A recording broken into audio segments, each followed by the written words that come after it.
बिस्मिल्लाहिर्रहमानिर्रहीम। Cell structure आज हम डिस्कस करेंगे। उसमें हम सेल साइज़ को भी डिस्कस करेंगे, डिफरेंट काइंड के सेल्स और उसके साइज़ क्या हैं। इसके अलावा हम सेल्स के टाइप्स को भी डिस्कस करेंगे, कौन कौन से टाइप्स हैं सेल्स के, और उसके बाद हम सेल के जो स्ट्रक्चर्स हैं उसको भी डिस्कस करेंगे, मतलब किस किस पार्ट से किस किस ऑर्गेनेल से बना है। ठीक है। अच्छा, जिस तरह हमने लास्ट लेक्चर में सेल थ्योरीज वगैरह को, सेल की डेफिनेशन, उसके सेल थ्योरी के बारे में पढ़ा है, इस लेक्चर में हम सेल साइज़ के बारे में डिस्कस करेंगे। सेल्स जो है तो ये डिफरेंट साइज़ के होते हैं। फॉर एग्जांपल अगर आप एक टिपिकल प्लांट सेल्स को ऑब्जर्व करें तो उसका साइज़ जो है तो 10 to 100 माइक्रोन मीटर होता है। इसके अलावा हैंड एक को अगर आप तो 65 मिलीमीटर तक होता है। ठीक है। प्लांट सेल में अगर आप क्लोरोप्लास्ट को ऑब्जर्व करें तो वो 2 to 10 माइक्रोन मीटर उसका साइज़ होता है। माइटोकॉन्ड्रिया जो है तो वो 1 to 5 micron metre, micron basically 10⁻⁻⁻⁶ को कहते हैं। तो अगर ये मीटर का एक पूरा जो मीटर होता है जिसमें 100 सेंटीमीटर होते हैं, यस हाँ, तो वो जो है बेसिकली उसको अगर आप 10⁻⁻⁶ पार्ट में डिवाइड करें तो ये उसके बराबर, उसको हम माइक्रोन मीटर कहते हैं। ट्राइपेनोसोमा जो एक प्रोटोजोन है, ठीक है, किंगडम प्रोटेस्टा से इसका ताल्लुक है, एनिमल लाइक प्रोटेस्ट में आता है। ट्राइपेनोसोमा 25 माइक्रोन मीटर इसका लेंथ है। ठीक है। कैलेमोडोमोनास जो है तो ये भी प्रोटोजोन में आता है और साथ में ये वो है प्रोटेस्टा में आता है। सो ये प्रोटोजोन ये नहीं है।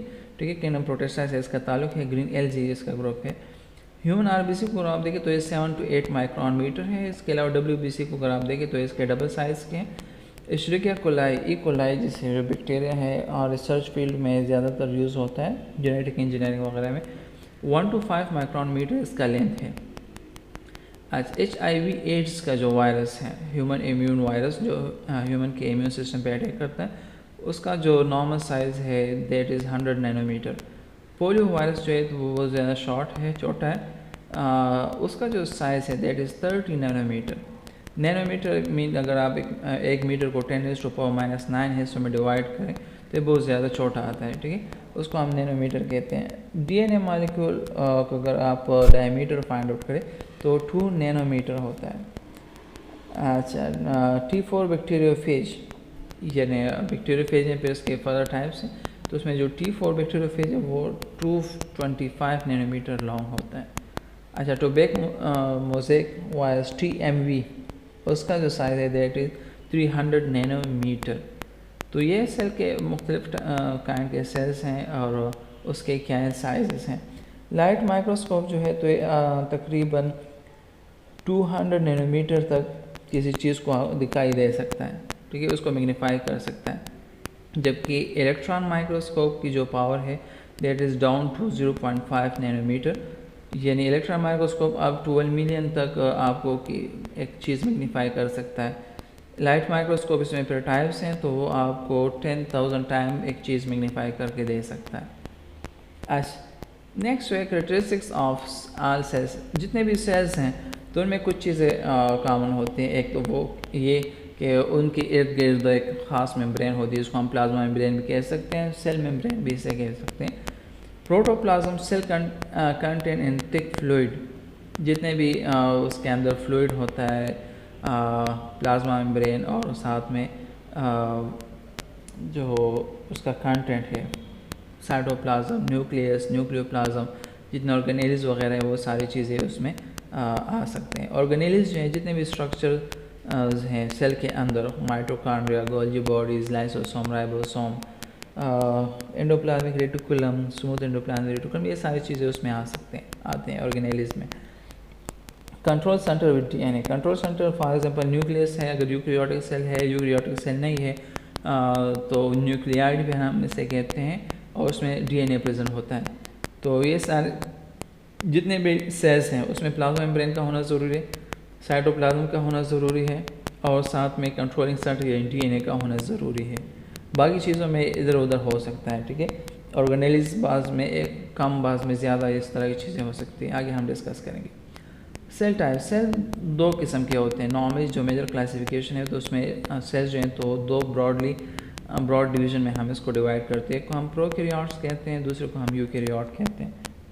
प्रोकैरियोट सेल्स वो सेल्स होते हैं जिसमें प्रॉपर न्यूक्लियस नहीं पाया जाता, उसमें न्यूक्लियर मेम्ब्रेन नहीं होती, तो न्यूक्लियस का जो कंटेंट है तो साइटोप्लाज्म में फ्री होता है। इसके अलावा बहुत ज़्यादा साइटोप्लाज्मिक ऑर्गेनेल्स जो हैं तो वो भी प्रोकैरियोटिक सेल्स में नहीं पाए जाते, जबकि यूकैरियोटिक सेल्स में ये सारी चीज़ें पाई जाती हैं। इस वजह से प्रोकैरियोट को आप सिंपल सेल्स भी कह सकते हैं, यूकैरियोटिक को आप कॉम्प्लेक्स सेल्स भी कह सकते हैं, या इसके अलावा प्रोकैरियोट को हम इनिशियल सेल्स कहते हैं। मतलब जब दुनिया बनी है तो उस टाइम प्रोकैरियोट्स पहले वजूद में आए, उसके बाद यूकैरियोटिक सेल्स बने हैं।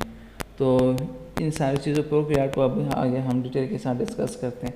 फॉर एग्जांपल प्रोकैरियोट जो है जो these are first cells type on earth, जब दुनिया बनी है तो ये उनमें से सबसे पहले के सेल्स हैं जो बने हैं। फॉर एग्जांपल यूबैक्टीरियम आइसोलेटम एक बैक्टीरिया का नाम है, ठीक है, और साइंटिस्ट बार्गोन शॉर्स को उसके फॉसिल्स मिले हैं। वो उसकी जो लाइफ है जो डेट है तो 3.5 मिलियन ईयर्स एगो के हैं, 3500 million years ago, 3.5 billion years उसकी एज है। तो इससे हम कंक्लूड कर सकते हैं कि प्रोकैरियोट जो है तो अर्थ पे ज़मीन पे सबसे पहले आए हैं, ठीक है। Cell types of bacteria and archaea. अच्छा, बैक्टीरिया और आर्की ये दो बड़े डोमेन है प्रोकैरियोटिक सेल्स के। बैक्टीरिया और आर्की में काफ़ी डिफरेंस पाया जाता है, लेकिन इंशाल्लाह उसको हम बाद में डिस्कस करेंगे।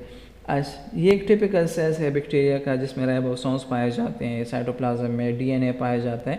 डीएनए जिस पॉइंट पे जिस सेंटर में पाया जाता है, ठीक है, इस तरह नहीं होता कि डी पूरे सेल्स में वो इस तरह मिक्सअप होता है, नहीं, डीएनए प्रोकैरियोट के सेल्स में भी सेंटर में पाया जाता है। जिस रीजन में पाया जाता है उसे हम न्यूक्लियाइड कहते हैं। इसके अलावा बैक्टीरिया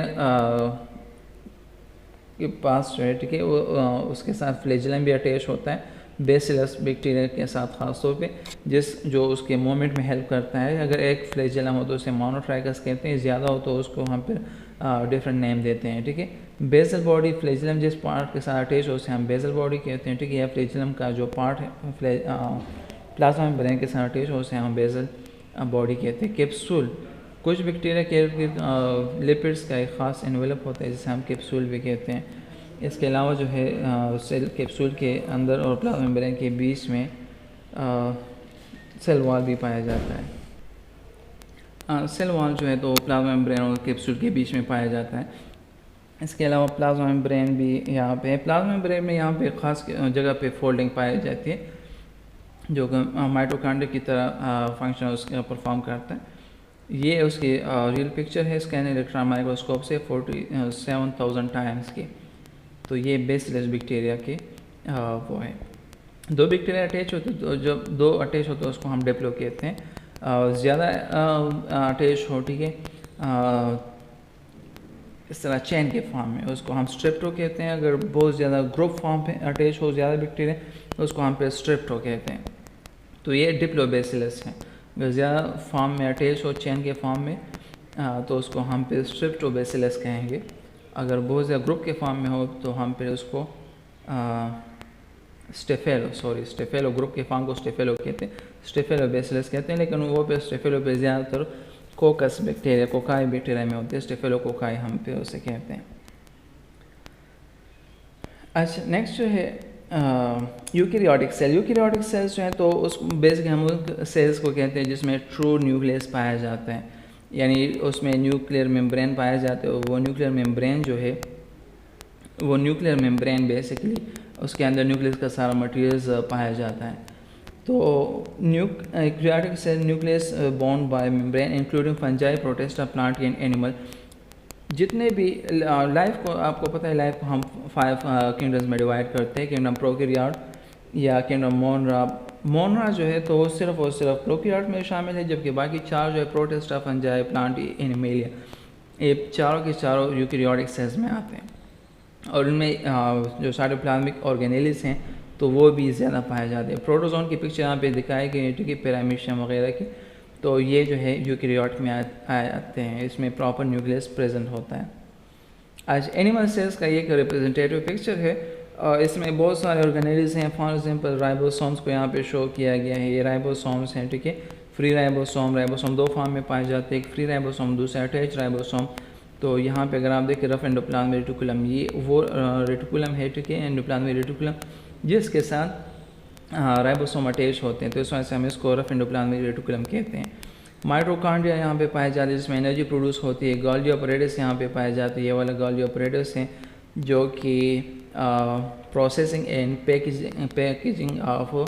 पैकिंग ऑफ मटेरियल्स का काम करता है, ये चीज़ों को पैक करता है। लाइसोसोम जो है तो ये डाइजेशन का काम भी करता है, इस तरह डिफेंस में भी इसका खास रोल है। स्मूथ एंडोप्लाज्मिक रेटिकुलम ये लिपिड सिंथेसिस करता है, ठीक है, उसके साथ फ्री राइबोसोम अटैच नहीं होती है। माइक्रोफिलामेंट ये सेल्स के डिवीजन वगैरह में, सपोर्ट में, मोशन में, इन चीज़ों में इसका रोल है। प्लाज्मा मेम्ब्रेन जो है तो ये क्या करता है, प्लाज्मा मेम्ब्रेन जो है तो ये सेल्स को प्रोटेक्शन प्रोवाइड करता है बाहर के एनवायरनमेंट से, ये इंटरनल एनवायरनमेंट को चेंज रखता है, इसके आयोनिक कंसनट्रेशन वगैरह सब कुछ को चेंज रखता है, ठीक है, मोशन वगैरह को भी कंट्रोल रखता है। ये उसकी सेल की एक ख़ास बाउंड्री है। सीलिया जो है तो ये अटैचमेंट में भी हेल्प करते हैं, मूवमेंट में भी हेल्प करते हैं, ठीक है, फीडिंग में भी हेल्प करते हैं। माइक्रोट्यूब्यूल्स ये वही साइटोस्केलेटन का पार्ट है, ठीक है, और इसका मेन जो फंक्शन है तो मोशन वगैरह और सेल डिवीजन में इसका रोल है। सेंट्रियोल जो है इससे फिर माइक्रोट्यूब्यूल्स और फाइबर्स निकलते हैं जो कि सेल डिवीजन में इसका खास रोल है। साइटोप्लाज्म जो है ये सेंट्रियोल जो है तो सेल में नॉर्मल एक पाए जाते हैं, डिवीजन के टाइम दो हो जाते हैं। साइटोप्लाज्म ये न्यूक्लियस और प्लाज्मा मेम्ब्रेन के बीच में जो लिक्विड होता है उसे हम साइटोप्लाज्म कहते हैं। इसमें ये सारे रिएक्शंस होते हैं, ये रिएक्शन सेंटर है बेसिकली। राइबोसोम वही अगेन न्यूक्लियस के अंदर फिर मज़ीद छोटे छोटे स्ट्रक्चर्स होते हैं जिसमें राइबोसोम्स वगैरह, ये आरएनए कुछ खा राइबोसोम और आरएनए ये चीज़ें बनती है, ठीक है, तो उसे हम न्यूक्लियोलस कहते हैं। डिवीजन के दौरान ये गायब हो जाते हैं। न्यूक्लियस जो है, न्यूक्लियस ए सेल का कंट्रोलिंग सेंटर है जिसमें डीएनए और न्यूक्लियोप्लाज्म वगैरह ये सारी चीज़ें पाई जाती हैं।